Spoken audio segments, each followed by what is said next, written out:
Assalamualaikum warahmatullahi wabarakatuh. Waalaikumsalam warahmatullahi wabarakatuh.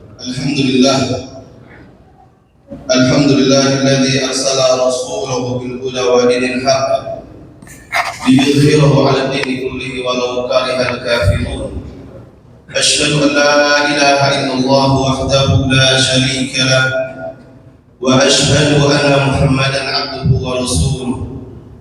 Sallallahu alaihi wa ala alihi wa ashabihi wa man sara ala nahjihi wa tamassaka bi sunnatihi ila yaumiddin wa sallama tasliman katsira, amma ba'd.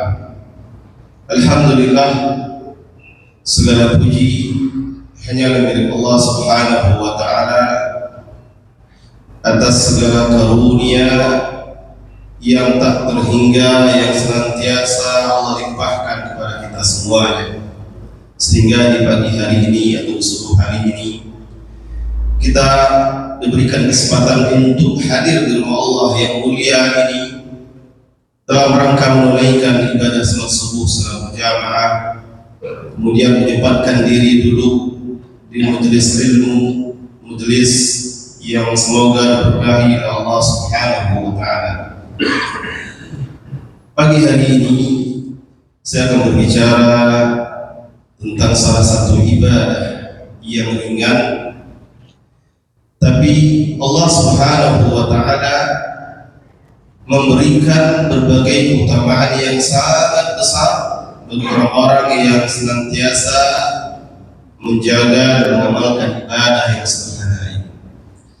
Dan sesungguhnya tidaklah Allah Subhanahu wa taala mensyariatkan suatu ibadah, melainkan Allah Subhanahu wa taala selalu menetapkan keutamaan-keutamaan terhadap ibadah-ibadah tersebut sebagai motivasi bagi orang-orang yang beriman agar senantiasa bersemangat mengamalkan ibadah-ibadah tersebut. Contoh saja sholat.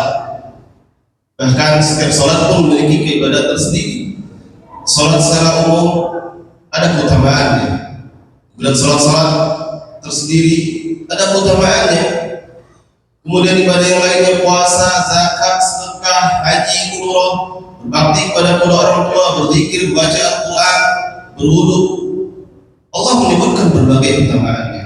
Maka di pagi hari ini saya akan menyampaikan beberapa hal yang berkenaan dengan ibadah wudu. Hal yang sederhana, tapi seorang mukmin tidak akan bisa lepas dari ibadah ini.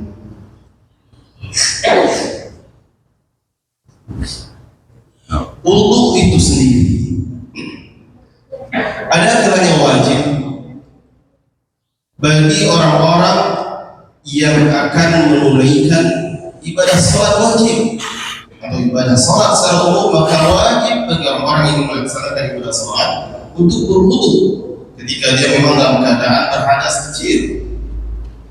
Allah berfirman di dalam surat Al-Maidah ayat 6, "Ya ayyuhalladzina amanu idza qumtum ila shalah", wahai orang yang beriman, jika kamu hendak menegakkan salat, faghsilu wujuhakum, maka basuhlah wajah kalian, wa aydiyakum ilal marafiq, dan kedua tangan kalian sampai ke siku, wamsahu biru'usikum, dan usaplah kepala kalian, wa arjulakum ilal ka'bayn, dan basuhlah kedua kaki sampai ke mata kaki.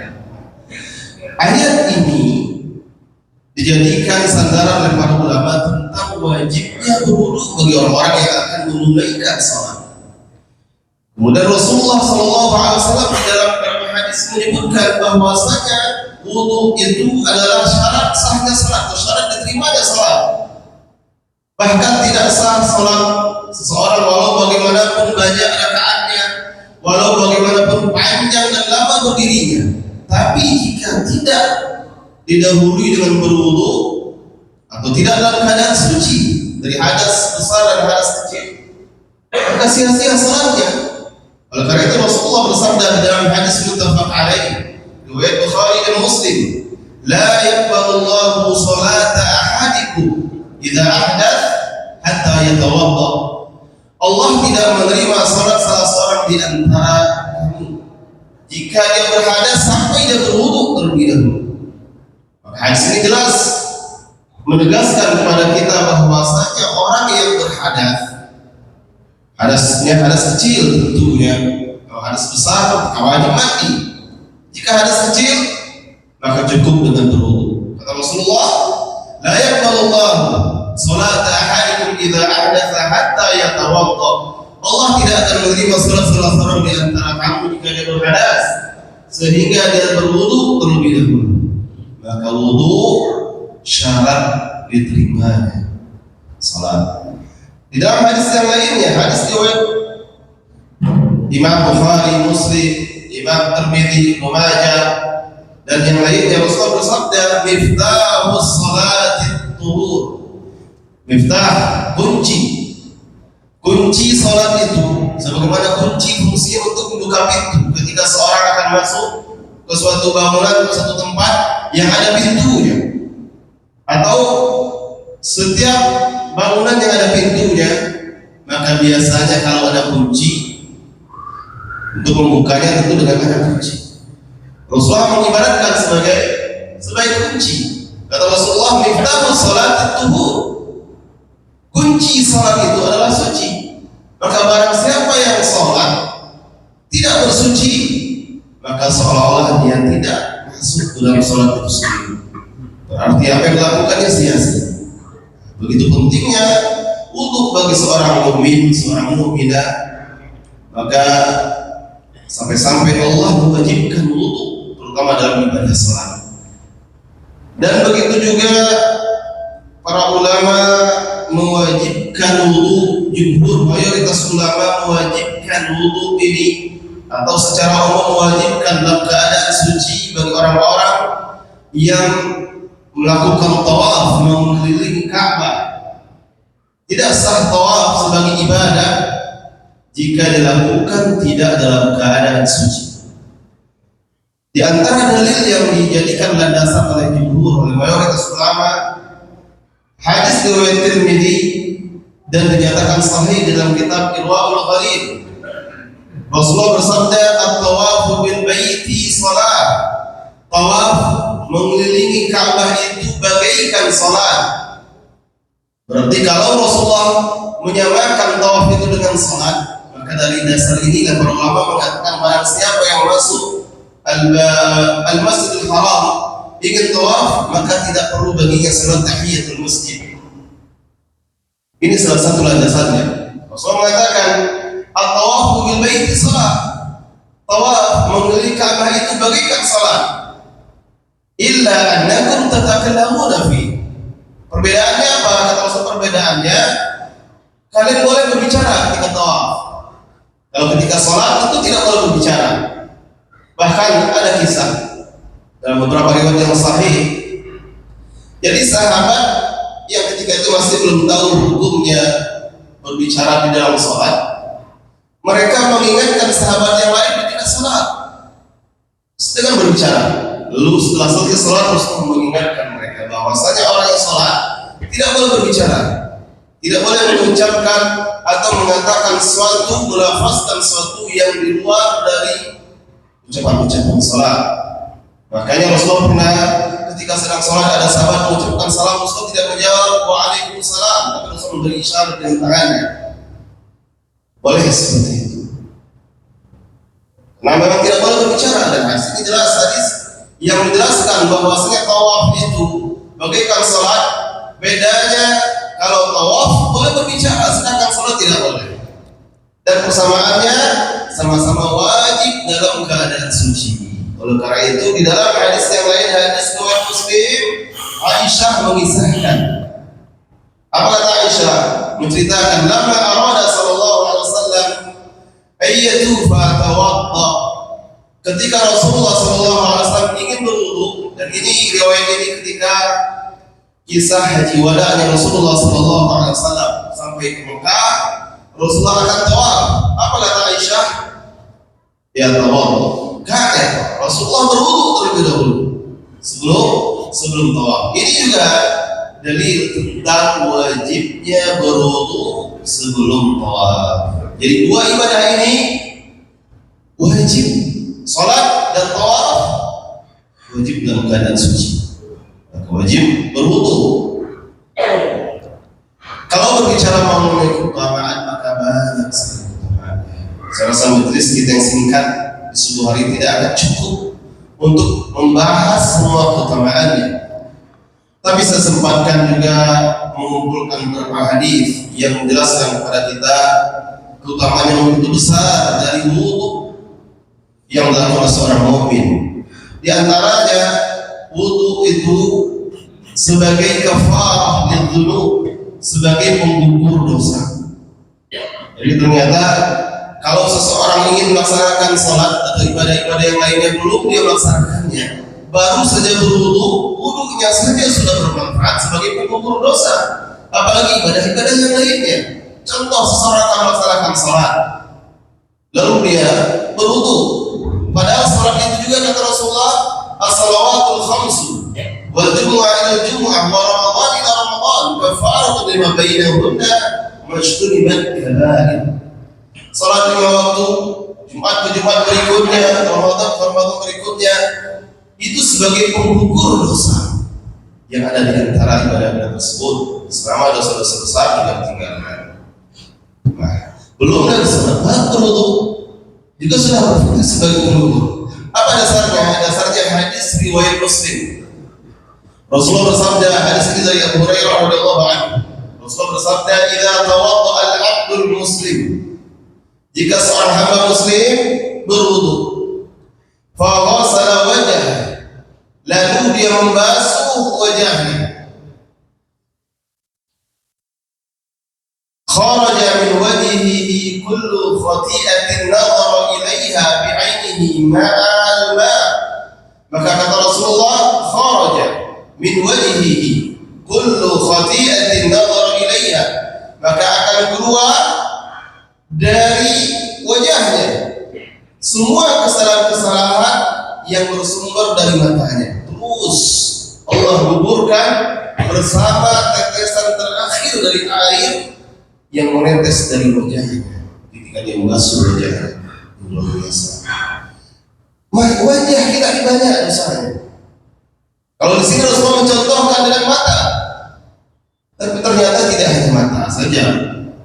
Karena ketika kita berwudu, mencuci wajah, di situ juga termasuk ada kumur-kumurnya, ada juga membersihkan, masukkan air ke hidung dan mengeluarkannya.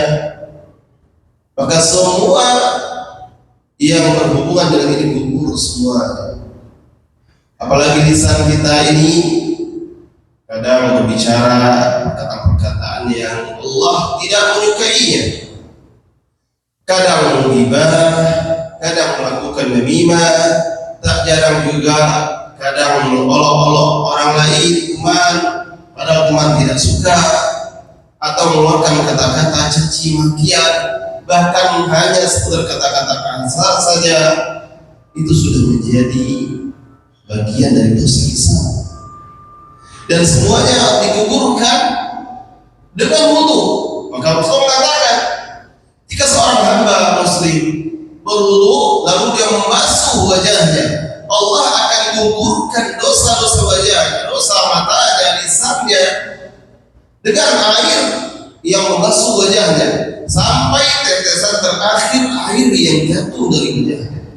Lalu Rasulullah kembali melanjutkan hadisnya, fa idza ghasala yadayhi, jika hamba ini mencuci kedua tangannya, kharaja min yadayhi kullu khati'atin kana batashatha yadahu ma'al ma', maka akan keluar dosa-dosa tangannya. Tangan ini juga tak sedikit dosanya Bapak Ibu semua. Apalagi di masa kita sekarang mudah kali berbuat dosa. Kadang lisan terjaga, tangan kita tak terjaga, menulis di handphone kita, menulis di media sosial kita. Tak jarang kadang ada tetangga dengan tetangga saling tidak bertegur sapa hanya karena status yang ditulis oleh tetangganya di status WhatsApp. terbaca oleh tetangga sebelah. Wah, ini jangan-jangan nyindir saya ini. Kadang seperti itu. Memang lisan tidak berbicara, tapi tangan sekarang yang banyak berbuat. Bahkan seperti kasus yang sekarang sedang dialami di sekolah kita di Palestina. Kita yang jauh ini kadang lisan kita tidak banyak bisa berbuat, tapi tangan kita banyak bisa bermanfaat dengan membantu menyebarkan berbagai informasi yang benar tentang saudara kita di sana, mengajak melalui tulisan-tulisan kita agar mendoakan saudara-saudara kita. Lisan kita tidak mengajak, tapi tangan kita. Tapi jika itu digunakan untuk menulis sesuatu yang buruk, maka itu dosa.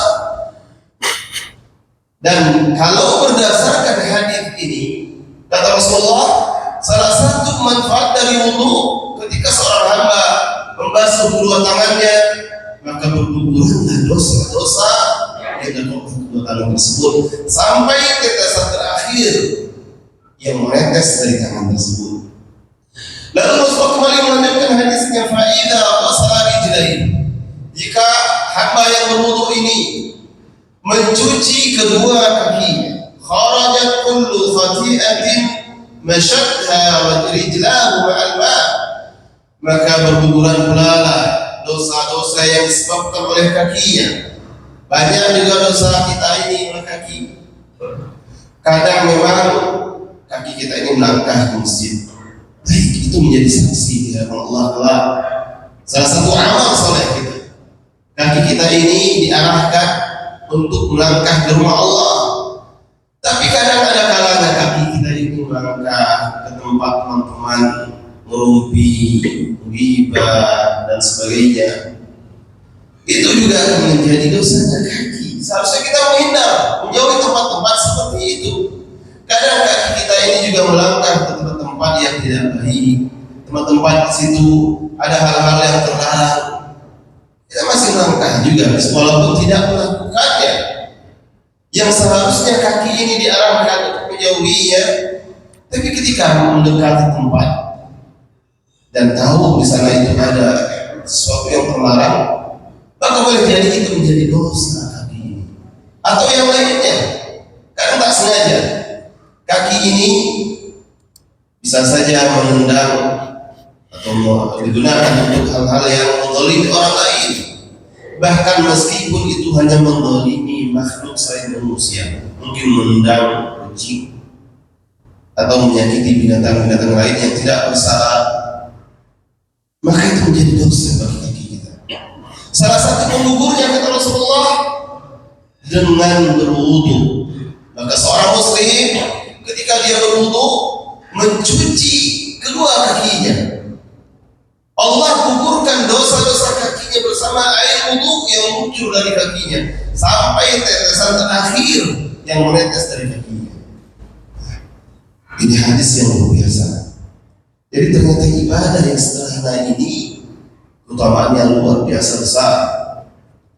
Kemudian keutamaan yang kedua, barang siapa yang senantiasa menjaga wudunya, selalu melazimkan diri untuk berwudu, walaupun mungkin dia tidak untuk sholat atau tidak untuk ibadah yang lainnya, tapi dia berusaha menjaga dirinya dalam keadaan suci dari hadas. Dia berwudu, batal wudunya, dia kembali berwudu. Ini keutamaan yang luar biasa. Ibadah yang sederhana tapi luar biasa keutamaannya.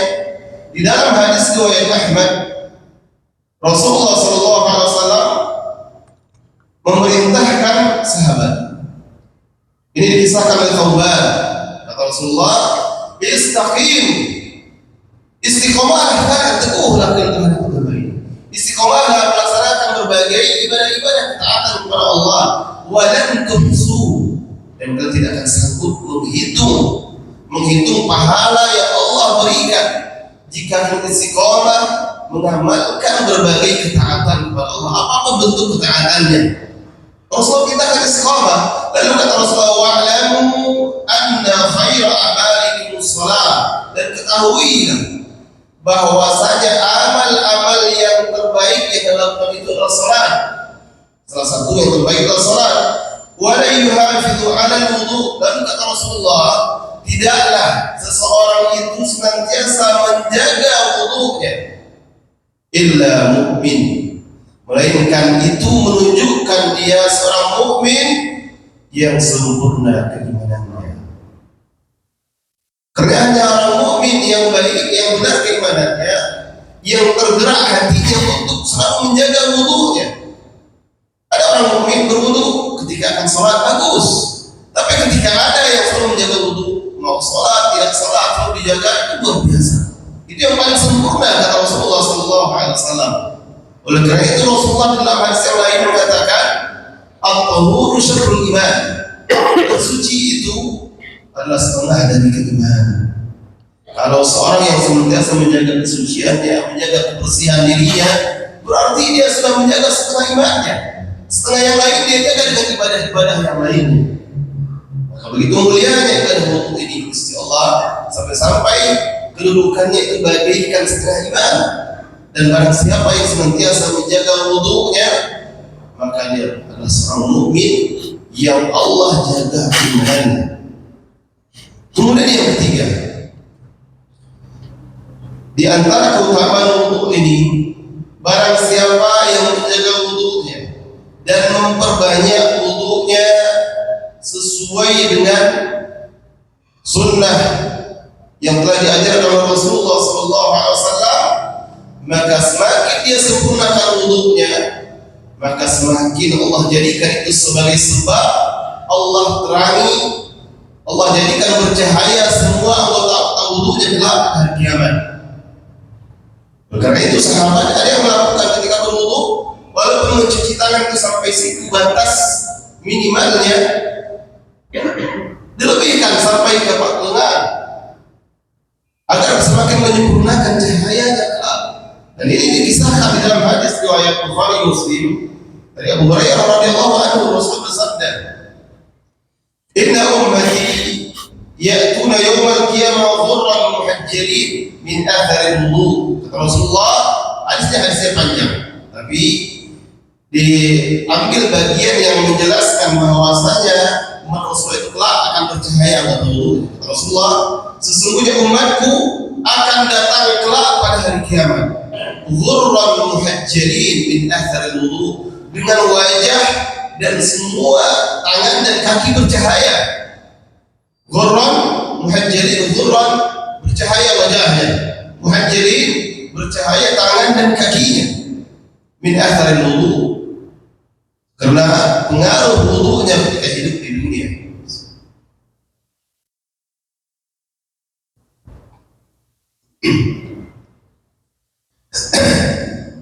Lalu setelah Rasulullah mengatakan bahwa kelak umatnya akan dibangkitkan bercahaya wajahnya, bercahaya kedua tangannya, bercahaya kedua kakinya, dan sumber cahaya itu adalah bekas wudunya ketika hidup di dunia. Apa kata Rasulullah? "Faman istata'a minkum an yutila ghurrahu falyaf'al." Maka barang siapa di antara kamu yang mampu memanjangkan bekas wudunya, maka lakukanlah.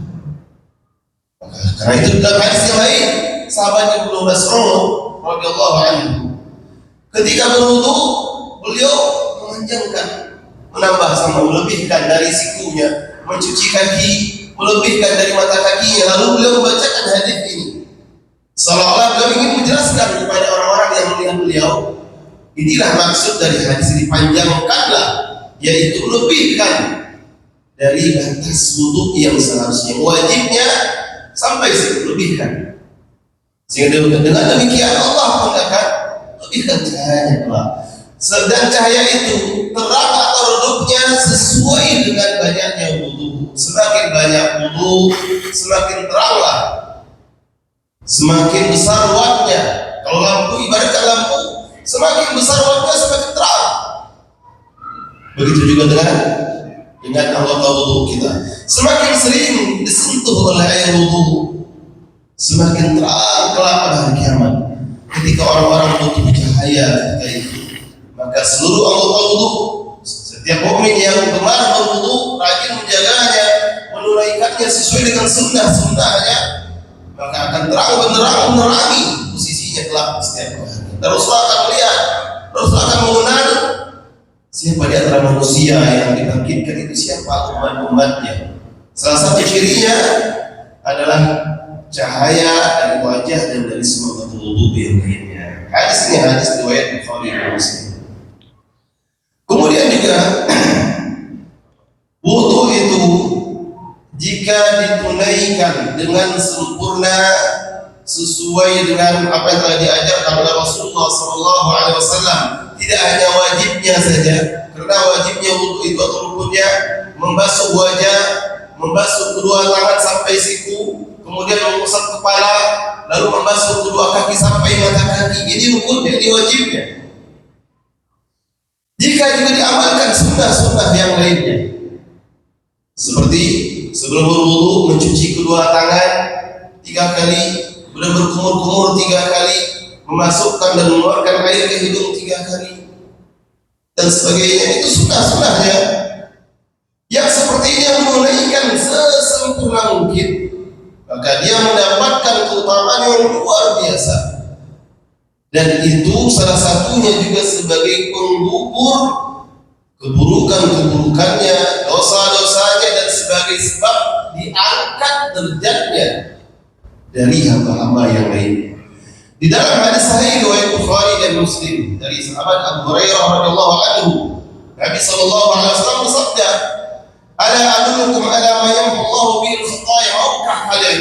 Aku beritahukan satu amalan yang dengannya Allah akan hapuskan kesalahan-kesalahan kalian, dan Allah akan angkat dengannya derajat-derajat kalian. Sahabat berkata, "Qalu bala ya Rasulullah." Ya Rasulullah. Jadi sahabat ini luar biasa, tidak pernah menolak ketika Rasulullah mengajarkan kebaikan kepada mereka. Sampai kata sahabat, ya Rasulullah, Rasul menyebutkan isbahul wudu ala makan, menyempurnakan wudu walaupun dalam kondisi yang tidak menyenangkan.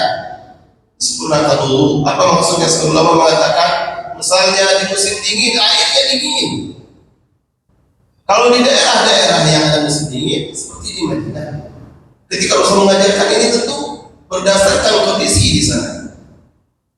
Di daerah dingin, kalau kita di sini di Pekanbaru tak terlalu dingin lagi, tapi mungkin kalau di Sumatera Barat, di beberapa daerah itu dingin.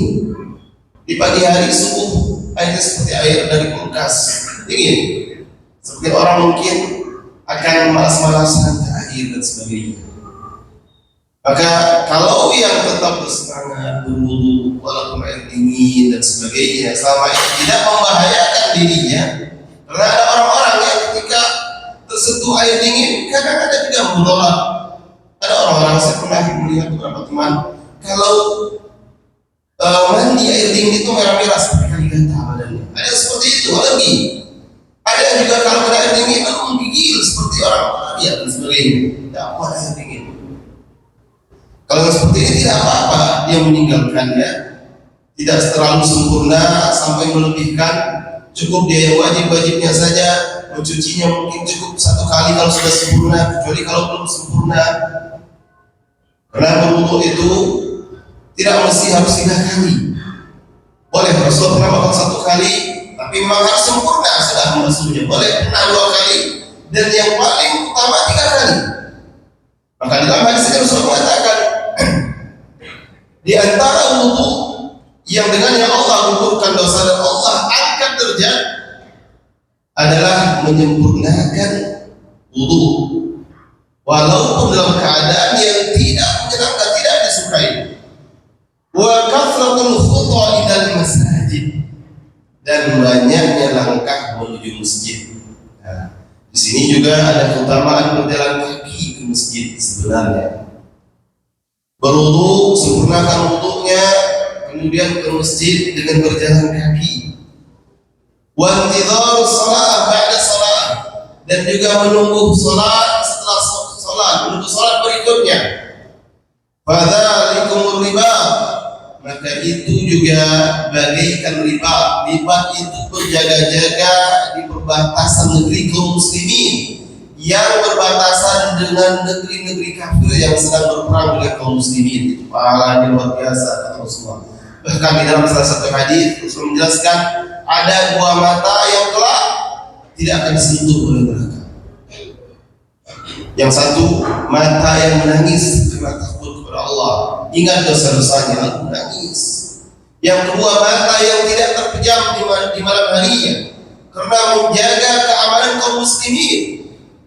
Ribah inilah.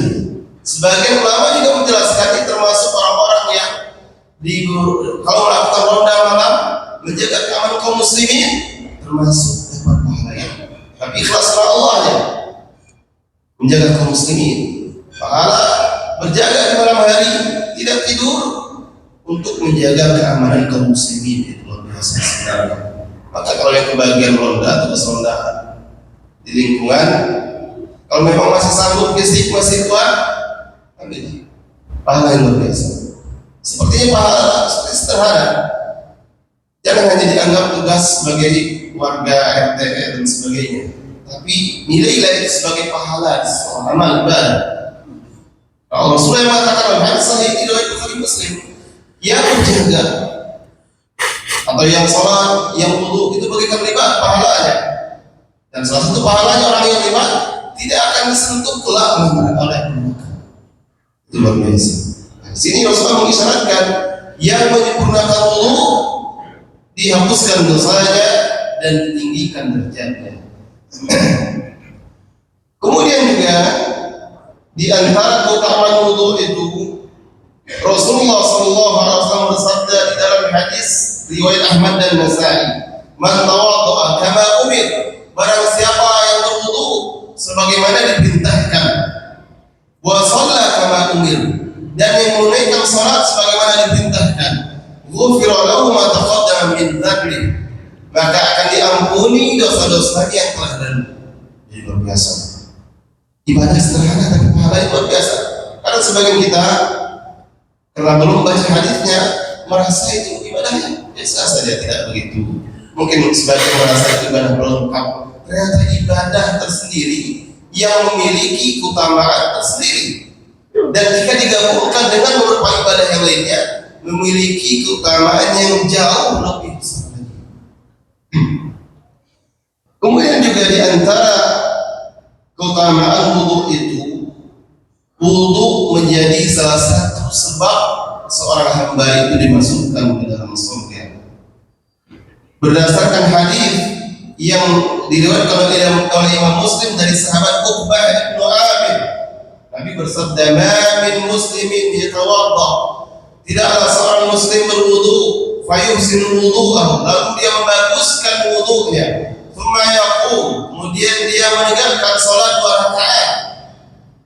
Salat wudu, salat setelah wudu, apapun bentuk salatnya boleh salat sunat khusus setelah wudu atau setelah berwudu masuk masjid 2 rakaat merangkap sebagai salat wudu dan sebagai salat tahiyatul masjid.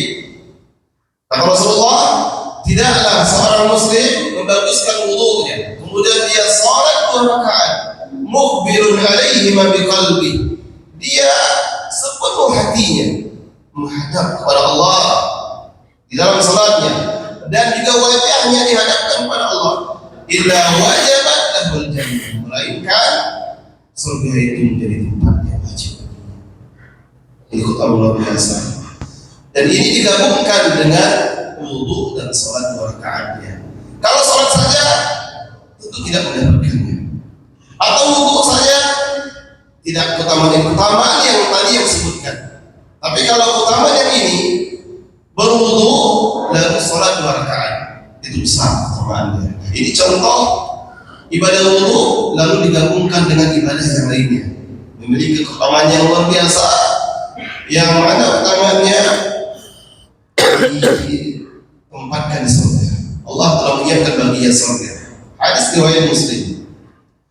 Kemudian di dalam hadis yang lainnya, orang yang senantiasa berwudu lalu setelah berwudu menunaikan salat, terutama salat wudu dan sebagainya, salat yang lainnya, maka akan dibukakan baginya pintu surga yang 8. Ini luar biasa. Hadis riwayat Muslim juga dari sahabat Umar bin Khattab radhiyallahu anhu bahwasanya Nabi sallallahu alaihi wasallam bersabda, "Ma minkum min ahadin yatawaddau fayubli atau fayusbik, tidaklah salah seorang di antara kalian berwudu lalu dia membaguskan wudunya, menyempurnakan wudunya, kemudian dia berdoa setelah berwudu. Nah, di sini berarti menggabungkan wudu dengan doa setelah wudu. Apa doanya? Asyhadu an la ilaha illallah wa anna Muhammadan abdullahi wa rasuluh illa futihat lahu abwabul jannati thamaniyah. Barang siapa yang berwudu, membaguskan wudunya, lalu setelah itu dia membaca zikir ini, yaitu ucapan asyhadu an la ilaha illallah wa anna Muhammadan abdullah wa rasuluh. Apa pahalanya? Melainkan akan dibukakan untuknya pintu surga yang 8, yadkhulu min ayyiha syaa, dan dia dipersilakan masuk dari pintu mana saja. Seperti dia amalkan. Jadi pahala yang sederhana, amalan yang sederhana, tapi pahalanya tidak bisa dianggap sederhana, Bapak Ibu semuanya. Dari beberapa hadis yang kita baca ini luar biasa. Sebagai pengukur dosa, sebagai pengangkat derajat, sebagai sebab bercahaya kelak anggota tubuh kita, pertama kita wudu ketika dibangkitkan di hari kiamat. Karena ketika kiamat itu adalah kegelapan. Tapi orang-orang mukmin, umat Nabi Muhammad, karena mereka berwudu, Allah berikan cahaya. Semakin banyak wudunya, semakin terang cahayanya. Kemudian juga sebagai sebab dimasukkan ke dalam surga, kemudian juga sebagai sebab dibukakan pintu surga yang 8 dan dipersilahkan masuk dari pintu mana saja yang dia inginkan. Jadi pahala yang luar biasa yang kita dapatkan dari hadis Rasulullah SAW. Dan untuk pagi hari ini cukup sampai di sini materi kita. Beberapa menit ke depan mungkin ada pertanyaan dari jamaah. Saya persilakan kalau ada yang ingin ditanyakan berkenaan dengan materi, atau boleh juga jawab materi silakan. Dari bapak-bapak atau mungkin dari ibu-ibu.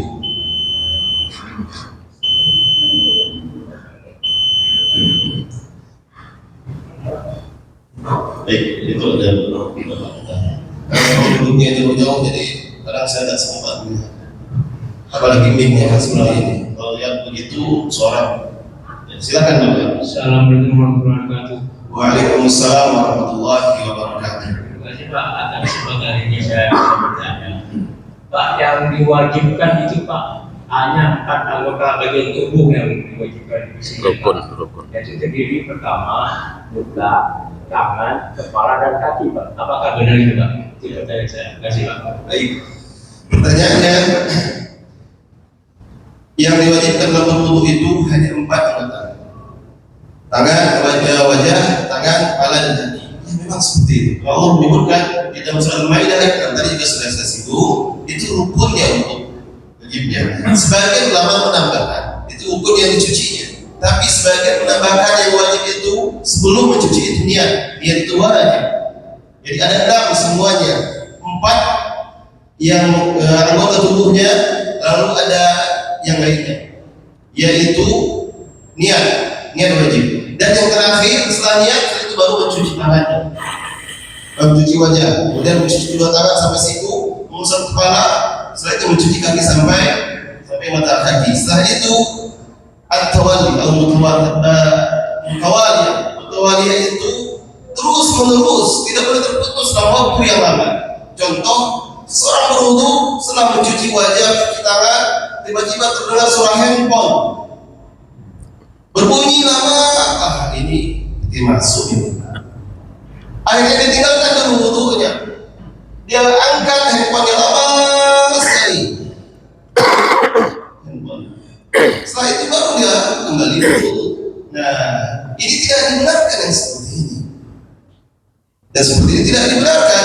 Atau sedang berwudu tiba-tiba dengar pintu diketok, kemudian dihafal sholat. Ini orang yang tadi mau COD misalnya. Lalu dia hentikan wudu yang belum selesai, dia segera buka pintu terima tamunya, ngobrol lama. Kalau dia ingin berwudu kembali, dia tidak boleh melanjutkan, karena tidak sah yang tadi, dia harus pulang dari awal. Jadi itu 6 rukun wudu, wajibnya wudu. 4 disebutkan di dalam surat Al-Maidah ayat 6. Ya ayyuhalladzina amanu idza qumtum ila sholati faghsilu wujuhakum. Ini yang pertama. Wahai orang beriman, jika kamu akan menegakkan salat, maka berwudulah dengan mencuci wajah kamu, wa aydiyakum ilal marafiq, dan cucilah tangan-tangan kamu sampai kedua siku, wamsahu bi ru'usikum, dan usaplah kepala kamu, wa arjulakum ilal ka'bayn, dan basuhlah kamu sampai kedua mata kaki. Itu 4 anggota wudu yang disebutkan di dalam Al-Quran. Dan sebagian ulama menambahkan yang lainnya dari hadis Rasulullah, karena hadis itu melengkapi ada yang di Al-Quran. Hadis itu wahyu dari Allah, tapi bukan Al-Quran. Tidaklah Rasulullah mengucapkan sesuatu berdasarkan hawa nafsunya, melainkan berdasarkan wahyu yang Allah wahyukan kepadanya. Wa ma yantiqu 'anil hawa in huwa illa wahyuha, kata Allah dalam Al-Quran. Dan Nabi itu tidak berbicara dengan hawa nafsunya. Maka ketika hadis-hadis lain juga menjelaskan tentang cara berwudu, berarti itu menunjukkan yang lengkapnya sesuai dengan apa yang telah dijelaskan dalam hadis. Tapi para ulama mengatakan jika dia membasuh wajah, mencuci kedua tangannya, mengusap kepalanya, membasuh kaki, itu sudah sah wudunya. Sudah sah wudu itu minimalnya yang paling lengkap. Dan tadi kita dapatkan hadisnya yang mengamalkan selengkap-lengkapnya, pahalanya luar biasa. Dihapuskan dosanya, digugurkan kesalahan-kesalahannya, diangkat derajatnya, dimasukkan dalam surga, dan dibukakan pintu surga yang melawan, dan sebagainya. Nah, ini yang berkenaan dengan rukun terwajibnya wudu. Wallahu a'lam bishawab. Baik, silakan yang lain, mungkin ada yang ingin tanyakan. Silakan. Yang di sini dulu Bapak, sebentar Bapak ya. Nyambung tadi Ustaz. Iya. Di saat kita berwudu, kita wudu ramai-ramai. Iya. Kita bercuci wajah juga. Tadi ada kawan yang ngajak ngobrol sedikit. Iya. Berarti juga dengan apa? Baik. Batal. Pertanyaannya, ketika kita berwudu, kan ada kawan ramai ini. Lalu ada kawan juga ngajak cerita, tadi timnas kita menang nggak ya? Kalah. Ngajak cerita, ini bagaimana, apakah wudunya batal?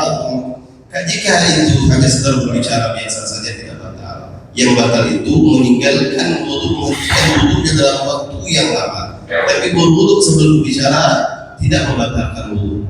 Insyaallah. Dan Allahu a'lam bishawab. Baik, sudah cukup Bapak. Assalamualaikum warahmatullahi wabarakatuh. Waalaikumsalam warahmatullahi wabarakatuh.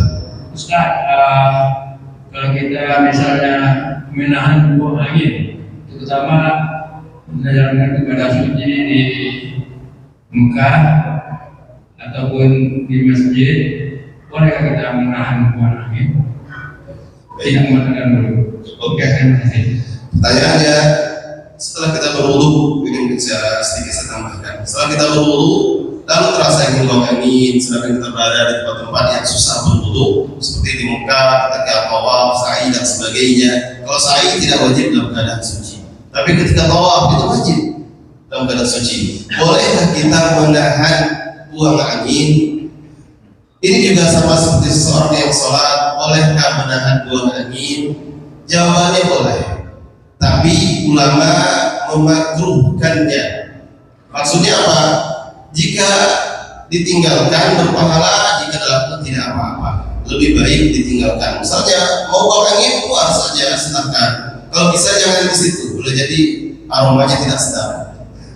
Ya, silakan keluar. Tapi kalau memang kondisi berat, susah, sedang tawaf, tempat wuduknya jauh, kemudian juga orang yang belum terbiasa, belum pernah kesana, khawatir terpisah dari rombongan dan sebagainya, dia boleh menahannya. Dan jangan sampai membahayakan diri. Kadang-kadang ketika angin ditahan membuat perut kembung, malah jadi sakitnya bertambah, yang lain jadinya. Tadinya hanya menahan angin, akhirnya menyebabkan perut kembung dan menyebabkan penyakit yang lainnya. Tapi jika memang terpaksa melakukannya tidak apa-apa. Tapi makruh, kalau lama memakruhkannya. Sama ketika sholat juga seperti itu. Tanggung nih rakaat terakhir, nah, tahan anginnya. Tidak apa-apa kalau memang. Tapi kalau telah ditahan, berusaha menahan, angin keluar juga wajib meninggalkan salat. Jangan dilanjutkan sebagai orang kadang salah paham. ketika sholat kita disebut susah keluar. Apakah tetap berdiri? Jangan rugi jadinya. Harus keluar setelah berwudu, masuk kembali ke saf, dapat 1 atau 2 rakaat, itu sudah pahala yang luar biasa. Tapi kalau malah berpura-pura ikut sholat, berdosa jadinya.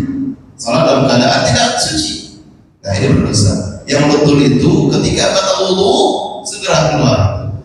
Dan ketika sholat berjamaah, sutroh pembatas itu adalah pembatas imam, bukan di depan jamaah makmumnya. Ada lewat di depan makmum itu tidak apa-apa, atau di sela-sela makmum tidak apa-apa. Yang tidak boleh lewat di depan imam ketika sholat berjamaah, itu tidak diperbolehkan. Bahkan dahulu ketika sholat sahabat Rasul bersama-sama sholat jamaah, salah seorang sahabat karena ingin mencari posisi saf yang masih kosong, dia lewat dan dia di atas lewat tunggangannya, lewat di hadapan sahabat yang sedang sholat. Dan Rasul tidak menegur, Rasul mengetahuinya. Karena itu memang diperbolehkan hal yang seperti itu. Yang tidak diperbolehkan lewat di hadapan orang sholat ketika sholat sendiri-sendiri. Diusahakan mencari tempat yang lain atau lewat di belakangnya. Nah, kalau berjamaah boleh, tapi jangan lewat di depan imam. Jadi ketika wudu batal, segeralah berwudu kembali dan segera susul jamaah yang sedang masih sholat. Wallahu a'lam bishawab. Silakan. Waalaikumsalam warahmatullahi wabarakatuh. Sama-sama. Dari segi hadis kan tadi disampaikan bahwa pahala itu Ya. Dan tanya saya apa yang dikatakan pahala? Ya. Baik, ulangi, tidak kurang jelas pertanyaannya. Mengapa? Pahala yang luar biasa tadi diletakkan pada wudu yang sunat, dan apakah wudu yang wajib saja yang tidak sempurna dari saya hanya saja itu tidak. Baik. Pertanyaannya dari hadis yang banyak tadi kita dengarkan, beberapa hadis dengan tegas menyebutkan pahala yang begitu besar diberikan kepada wudu yang sempurna. Sempurna. Kenapa demikian? Apakah wudu yang hanya wajib-wajib saja? Ini kalau kita ibaratkan, kalau kita mengerjakan tugas kuliah, tugas sekolah, yang mengerjakan asal-asalan, asal jadi, berbeda nilainya dengan mengerjakan sebaik-baiknya, dan begitu dengan ibadah-ibadah kepada Allah. Yang mengerjakan sebaik-baiknya berbeda pula nilainya dengan yang mengerjakan sekedarnya saja. Nah, itu dia jawaban yang paling mudah kita pahami. Di dunia kalau kita mengerjakan tugas dari tempat kerja, dari tempat kita kuliah, sekolah, kalau hanya asal selesai saja, tentu berbeda sesuatu pahitnya dengan yang mengerjakan sebaik-baiknya. Begitu juga untuk akhirat kita. Allah dan Rasul yang telah menjelaskan kepada kita, yang mengerjakan sebaik-baiknya ini pahalanya. Yang tidak mengerjakan terus dapat pahala juga. Pahala hanya mengerjakan syariatnya saja, tapi tidak tambah, tidak melakukan bonus yang lebih besar dari itu. Itu jawabannya. Wallahu a'lam bishawab. Baik, saya rasa pagi hari cukup sampai di sini. Mudah-mudahan masih ada waktu kesempatan kita bertemu. Karena kalau dari materi yang saya kumpulkan sebenarnya banyak lagi. Bahkan saya kumpulkan juga ada kondisi-kondisi tertentu yang disukai berwudu, tidak wajib. Kalau wajibnya ketika akan sholat dan tawaf. Ada amalan-amalan tertentu disunahkan berwudu. Jadi kalau ada waktu kesempatan yang lain, insya kita bahas. Untuk pagi hari ini cukup sampai di sini. Semoga apa yang kita pelajari bermanfaat untuk kita semuanya. Mohon maaf segala kekeliruan. Wabillahi taufiq wal hidayah. Wassalamualaikum warahmatullahi wabarakatuh. Waalaikumsalam warahmatullahi wabarakatuh.